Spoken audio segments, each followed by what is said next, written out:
Concha from Quezon Province. Hi, Mandy. Relax lang, Mandy. Relax lang. Ayan, nakarelax na si Mandy.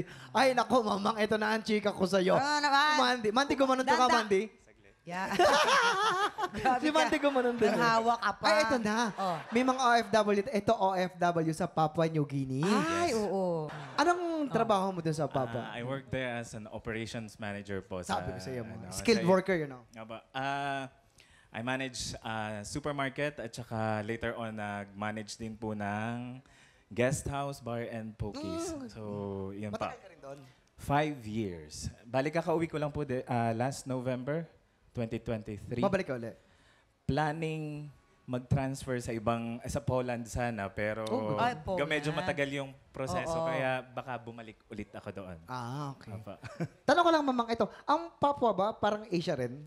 Ganito rin ba yung tsura natin? nila? Parang tinatawag na siyang Austra-Asia. Para sa Australia yata ang Kaya meron. Australia, then Indonesia yung malapit sa kanila. Matahimik naman. Tahimik, pero kakaiba kasi yung kanilang kultura. Para sa akin, para silang mga lumang Filipino. So, may ganun silang na makikita mo silang bumibili ng tsinelas, pumapasok ng tindahan na nakaapak lang para lang bumili ng tsinelas. May ganun sila. Hi! Yes, ano yung pala? Ano po nga gusto niyo sabihin? Mondi, labanan pala to ng OPM, no? Ngayong araw na to. Okay, gusto ko yung clarity ng boses mo. Ito, palagi kong sinasabi na maganda ang control, pero kapag sumobra naman, ay may tendency mag-flat. Okay? Ito lang advice ko sa'yo, kailangan mong i-master yung control, lalong-lalo na dun sa mga parts na kailangan mong i-sustain. Kasi may tendency siya na either pumasok ka ng hindi mo na-hit, tapos hahabulin mo lang, or na-hit mo siya, tapos either pababa na siya ng pababa. Nawawala na siya sa tamang tono. So, yun lang, Mondi. Hi, Sir Mondi. Ayan, agree ako sa sinabi ni Inang Palanghana. Magbigay lang ako ng konting tip, especially sa mga, usually nangyari talaga to sa first verse.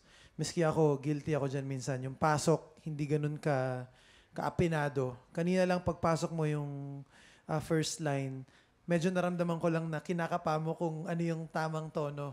So minsan, ang ginagawa ko dyan, pag habang nag-i-intro pa lang yung music, hinaham ko ng mahina para masapul ko na agad yung first note. Para pag pag buka mo ng bibig mo, pagkanta mo, mas mataas yung ham ulit. Ham pala ulit. Hindi, para mas mataas yung chance na makuha mo agad yung right note.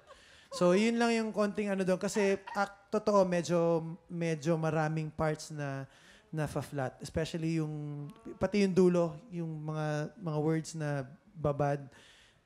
Siguro lang, mas more than yung sa singing din, yung training din ng ears yun eh. Ay, mas mo pa, mas hasain mo pa na para matukoy mo kung sharp ba or flat or sapul yung tamang tono. Yun lang. Maraming salamat po. Ito na, titignan natin kung ilang stars ang ibibigay sa'yo ng ating mga inampalan.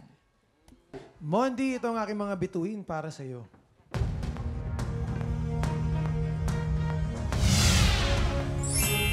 Three stars! Mondi, ang stars na binigay ko sa'yo today ay...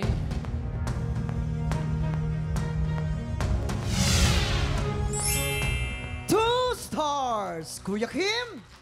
Maraming salamat, Jason.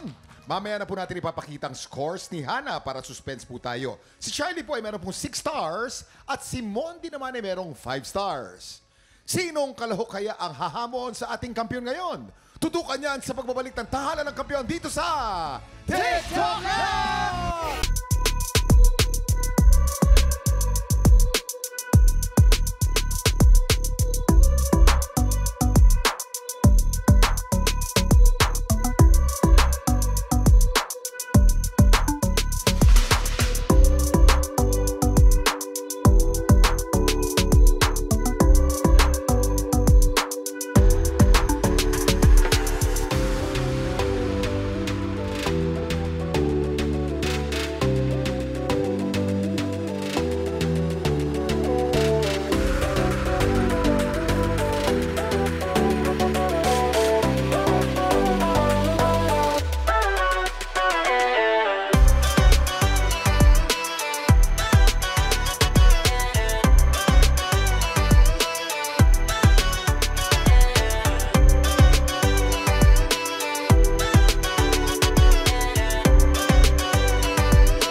Big Tropa! Pinanood mo hanggang sa dulo itong video na to? Very good ka! For more happy time, watch more TikTok Clock videos on our official social media pages and subscribe to GMA Network official YouTube channel.